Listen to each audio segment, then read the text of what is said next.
The International Criminal Court, ICC, released a warrant for the arrest of Russian President Vladimir Putin on suspicion of deporting Ukrainian children to Russia Friday.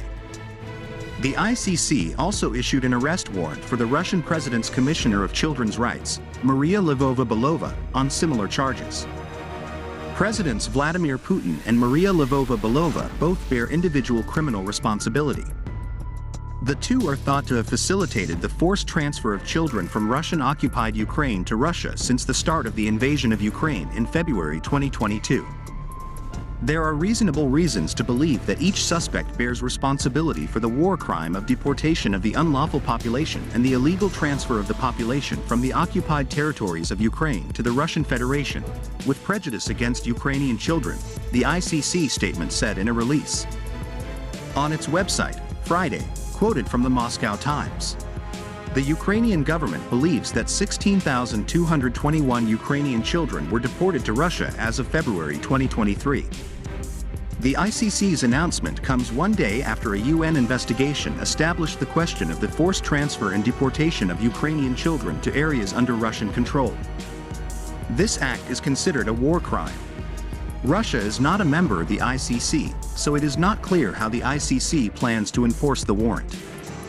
Kremlin. Russia is not a member of the ICC. Kremlin spokesman Dmitry Peskov called the request for comment on the ICC's move outrageous and unacceptable, given that Russia is not a member of the ICC.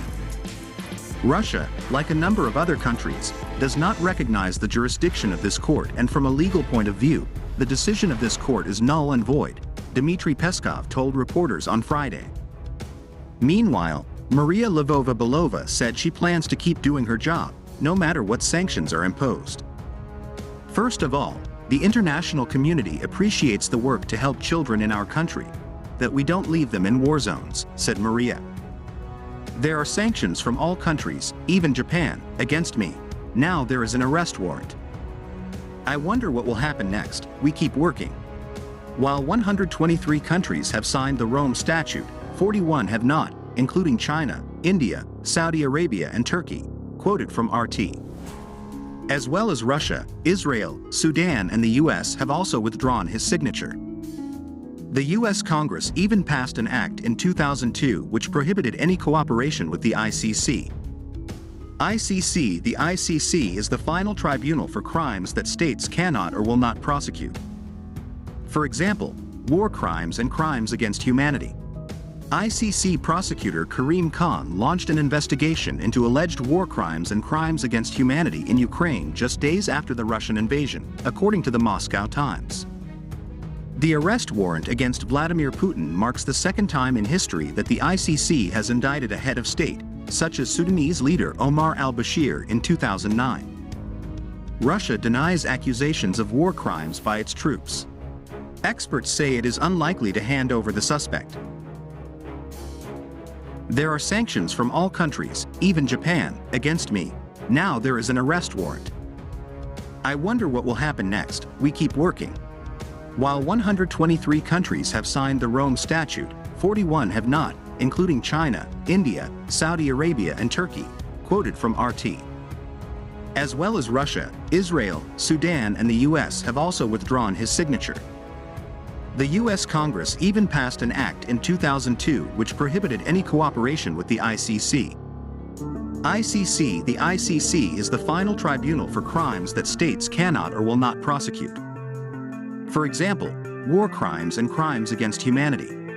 ICC prosecutor Karim Khan launched an investigation into alleged war crimes and crimes against humanity in Ukraine just days after the Russian invasion, according to the Moscow Times.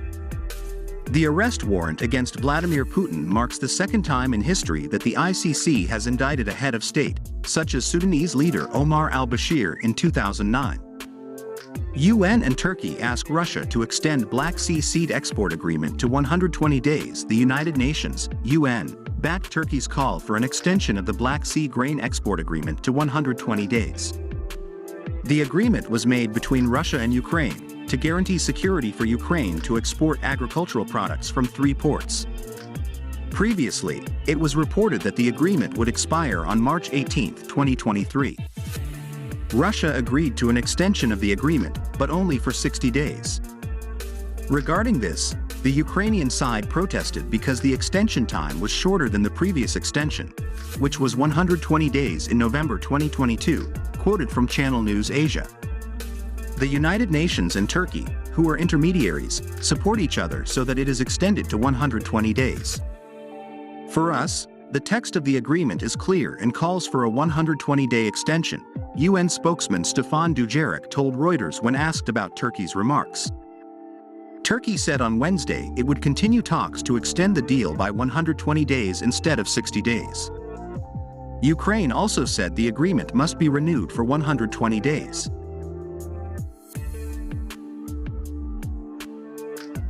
The deal was extended for 60 days, Russian Foreign Ministry spokeswoman Maria Zakharova told reporters on Thursday when asked to comment on Dujarric's remarks.